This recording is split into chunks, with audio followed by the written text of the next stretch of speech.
tranquilo, eu sou Ravel Araújo, estudante de jornalismo e repórter da TV Unifor. E hoje eu estou aqui para conversar com ele, que é publicitário, humorista, comediante, roteirista de TV e cinema e youtuber cearense, Moisés Loureiro. Eu mesmo. Moisés, seja bem-vindo. Obrigado, meu irmão. Tudo bem, Ravel? É um prazer ter você aqui com a gente. Faltou dizer alguma coisa? Não, faltou não. Na verdade cearense já resume. Cearense? Já... Gaiato. Gaiato, achador de graça, isso aí. Para começar a nossa entrevista, já disse que é cearense, gaiato, achador de graça, de nascença, mas eu queria saber qual que foi o teu primeiro contato com o humor e com a comédia. Porque o humor, de modo geral, assim, como é isso, o fato de ser cearense, muito cedo a gente começa a lidar com o humor aqui, né? O humor é uma coisa muito presente no dia a dia, no estilo de vida mesmo do povo do Ceará, é uma coisa que faz parte da nossa cultura, né? Então, desde muito cedo eu lembro de ter tio, né, engraçado, gente da família, assim, que conta piada, primo, que é fuleiro e tal. Meu irmão é um cara muito engraçado. Mas eu acho que provavelmente foi a minha primeira referência de comédia, deve ter sido meu irmão. Meu irmão era muito engraçado. E meu pai é um cabo muito sério. Meu pai é um sujeito que veio de Russas, interior do Ceará, brabíssimo, daqueles que teve a história muito parecida com a de muitos cearenses, que não teve a oportunidade de ser criança. Com 8 anos de idade, meu pai já teve que começar a trabalhar e era parte essencial do sustento da casa ali. Tinha 8 irmãos mais novos que eles, que foram nascendo. Então, ele é um cara que tem uma casca muito dura, assim, muito, acaba de pouquíssima brincadeira, muito sério. Só fala uma vez, o que é, o que não é, acabou-se e pronto. E o meu irmão era o único cara que conseguia quebrar isso. Meu pai, muito sério, estava ali pronto para dar um cagaço, meu irmão fazia uma piada, tirava onda, fazia uma brincadeira, meu pai ria. E aquilo aliviava o momento e aliviava muitas vezes até o lado do meu irmão, que ia levar uma pizza, que ia ficar de castigo e acabava não ficando por causa da gracinha. E eu acho que foi aí que começou a me chamar a atenção para tipo, caramba, o humor é uma ferramenta muito poderosa, né? Você conseguir fazer alguém rir, você tem nas mãos uma capacidade de comunicação e persuasão muito além das outras formas. É muito mais fácil você trazer alguém para o seu lado, trazer a pessoa para o seu lado, a fazendo rir do que a fazendo se sentir culpada ou triste, ou seja lá o que for. E o riso, ele é capaz de tudo. Então dá para você fazer uma pessoa rir e fazê-la se sentir culpada ao mesmo tempo. Então esse poder da comédia foi um negócio que me encantou desde muito pivetinho, assim. Acho que as primeiras peças de comédia que eu vi na minha vida foram nos acampamentos da igreja. E fui para muito acampamento de igreja, os acampamentos eram muito massa, tinha umas apresentações, assim, a equipe se reunia e montavam apresentações, esquetes de comédia, coisinhas assim, que são coisas que hoje eu reconheço que me influenciam até hoje, são coisas que eu vi naquela época ali.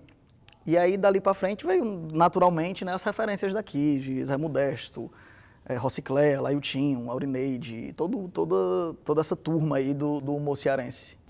E eu queria saber, porque algumas pessoas tendem a achar que o stand-up aqui no Ceará não é tão difundido, mesmo sendo a terra do humor.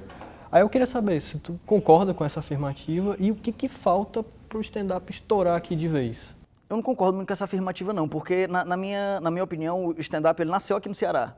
Eu acho que o primeiro canto do mundo onde eu ouvi alguém de cara limpa fazendo um texto próprio de comédia foi aqui em 1800 e lá vai bolinha, debaixo do cajueiro botador lá na Praça do Ferreira, num evento chamado Dia da Mentira, que era organizado pelo Quintino Cunha, Paula Ney, vários intelectuais da época, que eles se juntavam debaixo do cajueiro todo dia 1º de abril e eles faziam o Festival da Mentira. Como é que funcionava o Festival da Mentira? Cada um ia lá e contava a sua história, a melhor história, entende-se por melhor história mais engraçada, ganhava o prêmio. Aquilo ali não tinha esse nome ainda, não tinha esse termo stand-up comedy, não tinha, mas era rigorosamente o que é o stand-up. O que é o stand-up? É você, sem personagem, fazendo um texto cômico, que não seja necessariamente anedotas, piadas prontas, que falem sobre o dia a dia, o cotidiano da cidade. Era exatamente o que eles faziam naquela época. 1800 e lá vai bolinha, muito antes. O cabo que é tido como o cabo que o pai do stand-up nos Estados Unidos nasceu em 1904. Em 1904 eles já estavam na 7ª edição do Festival da Mentira. Então, no meu entendimento, o stand-up ele nasceu aqui, os americanos colocaram um nome e, como a gente vive nessa realidade culturalmente colonizados, a gente aceitou o nome, né, stand-up comedy, e passamos a nomear com o nome americano uma coisa que a gente já fazia. O menino é nosso, eles só batizaram, eles só botaram o nome e a gente aceitou. Por isso que até hoje mesmo eu uso muito pouco stand-up nas minhas comunicações. Hoje em dia, nas minhas comunicações é uma comédia de Moisés Loureiro, uma comédia com Moisés Loureiro. Que eu acho que é mais original e tem mais a ver e deixa mais livre também. Eu acho que a gente não precisa de nenhum termo americanizado para explicar o que a gente faz. O que a gente faz é humor, sempre fizemos.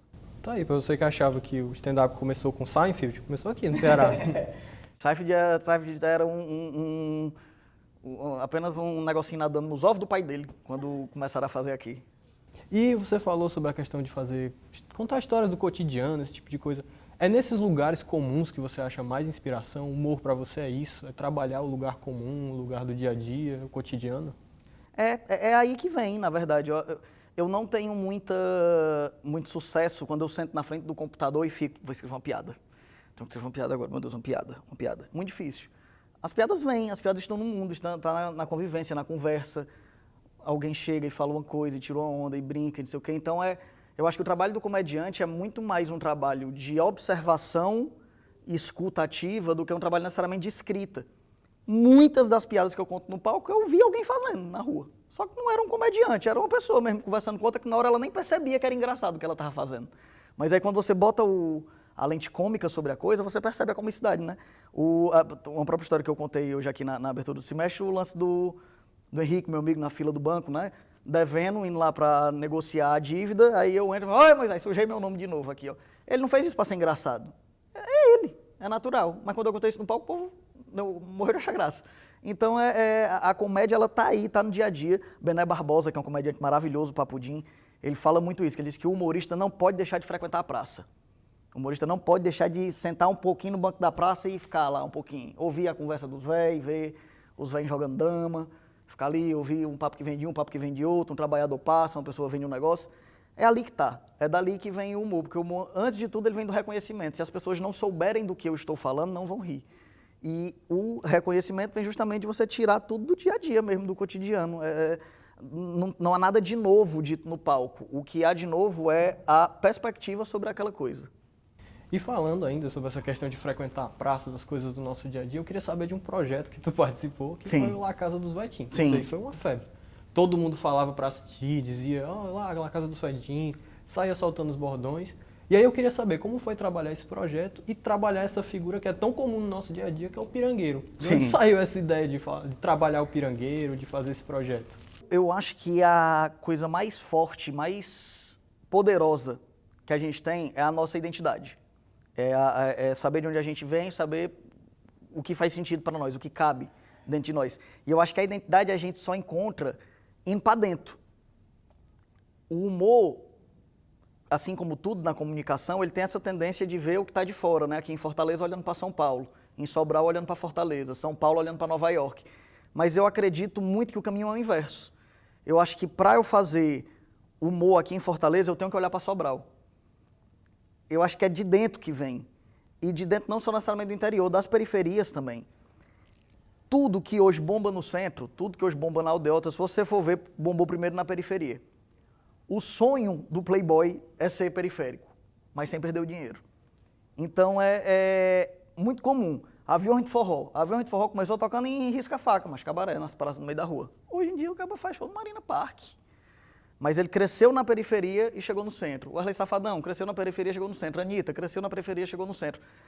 Essa ordem é uma ordem que eu vejo muito claramente assim que ocorre.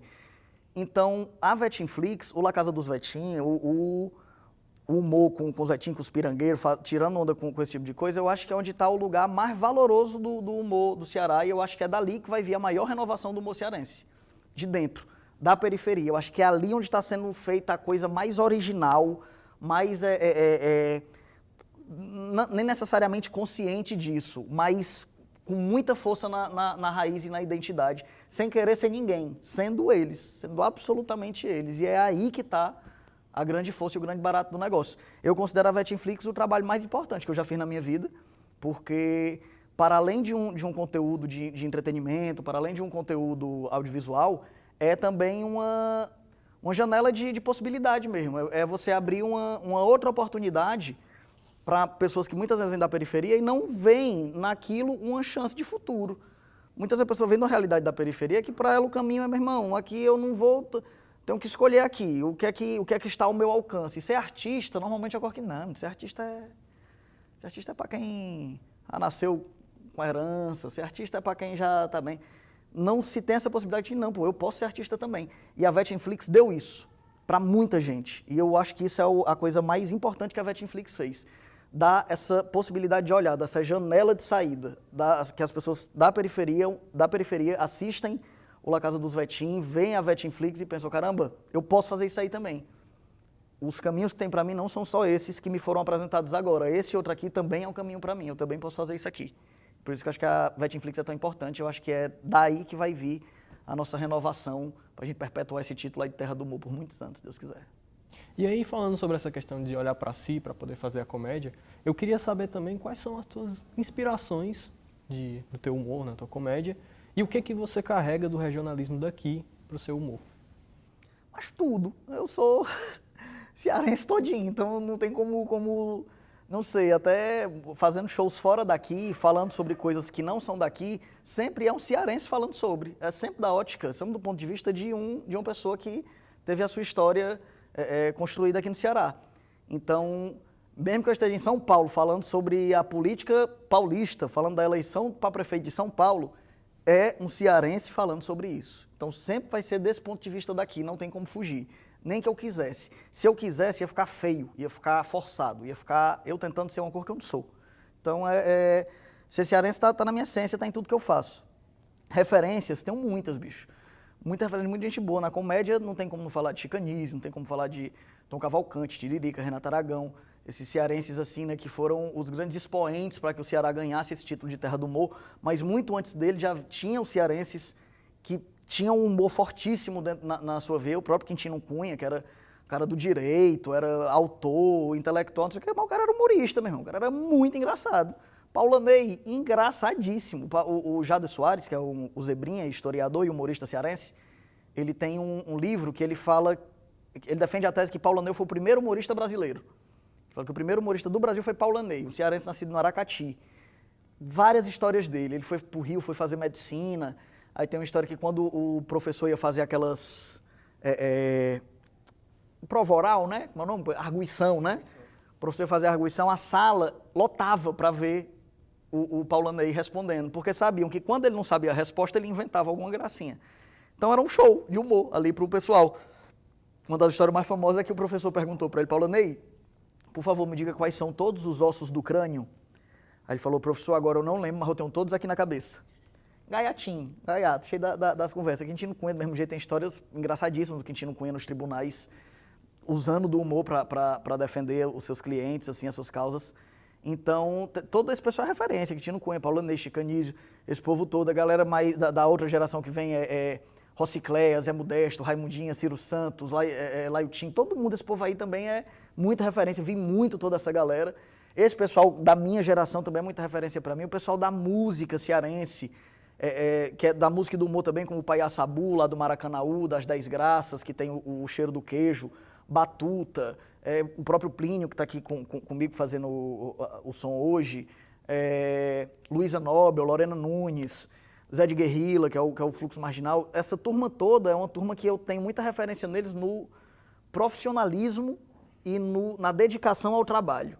É uma galera que entrega algo inacreditável quando você sabe as condições em que foi produzido. Quando você vê como foi que a galera fez e você vê o resultado, você não acredita que é possível que tenham chegado num lugar tão grande com tão pouco recurso. Então, a forma de fazer arte dessa turma também é muita referência para mim de fazer o melhor com que dá e entregar bem. Então, tem uma lista grande aí de gente daqui que são referências tanto de humor como de carreira. E ainda falando sobre essa questão das referências, Terra do Humor, em 2017, tu ganhou o prêmio de melhor humorista cearense, o prêmio do Carlos Câmara. E eu queria saber como foi ganhar esse prêmio na Terra do Humor, terra de Chico Anísio, Renato Aragão, todos os nomes. Foi muito bom, o Troféu Carlos Câmara é um prêmio muito importante do teatro cearense.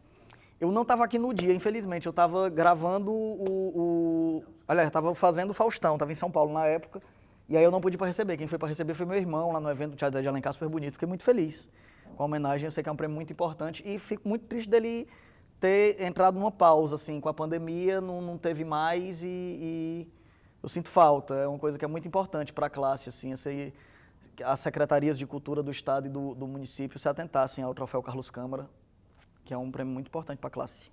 E ainda em 2017, estava falando aí que foi para o Faustão, ganhou Quem Chega Lá. Eu queria saber como foi a experiência e se teve uma virada de chave depois disso, se teve alguma mudança, como é que foi isso? Muito bom, foi muito importante. Aqui o Faustão, ele é uma comunicação em massa absurda, né? Eu saí de uma realidade que eu já estava aqui há 8 anos aqui em Fortaleza fazendo show. Aqui eu já rodava muito bem, aqui eu fazia show em teatro grande, fazia Teatro Via Sul, teatro 700, 800 lugares, já fazia, tinha um reconhecimento aqui, mas não saía daqui. O Faustão foi essa furada de bolha. Depois do Faustão eu comecei a fazer show em outros estados, né? Outras pessoas me conheceram. É um canhão de mídia absurdo, milhões e milhões de pessoas no Brasil inteiro lhe assistindo ao vivo, né? Valendo na tora.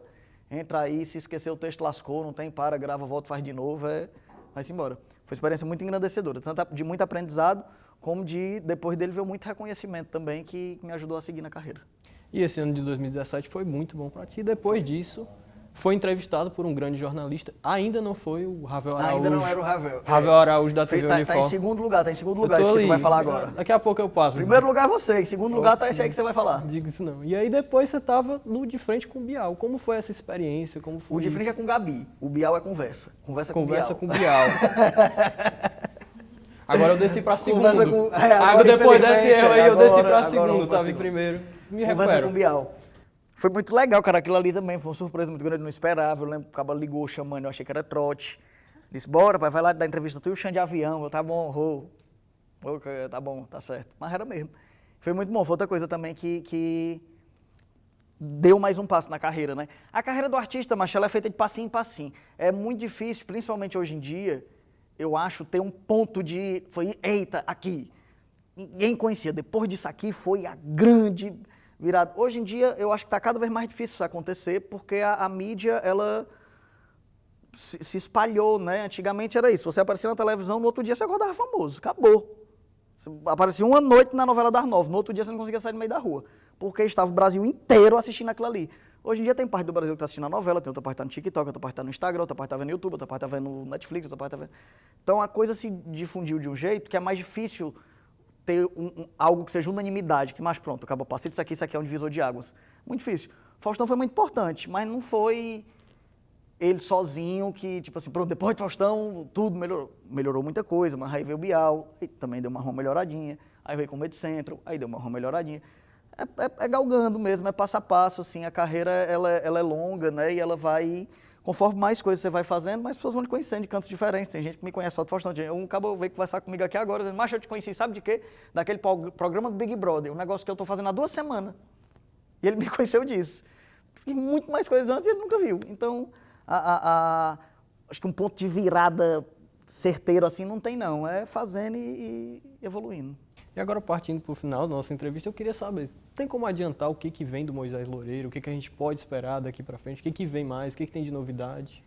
João Cláudio Moreno, que é um cabo que eu esqueci de citar, que também é uma referência gigantesca para mim, acho que a minha maior referência viva e em atividade é João Cláudio Moreno. Ele é um grandíssimo humorista, dos melhores que tem, e um intelectual absurdo, um cara muito estudioso, muito respeitado por todo mundo, assim, é uma sumidade, um cara especial mesmo, que a gente tem que aproveitar e que a gente está vivo na mesma época que ele e tentar consumir o máximo, porque o cara é bom demais.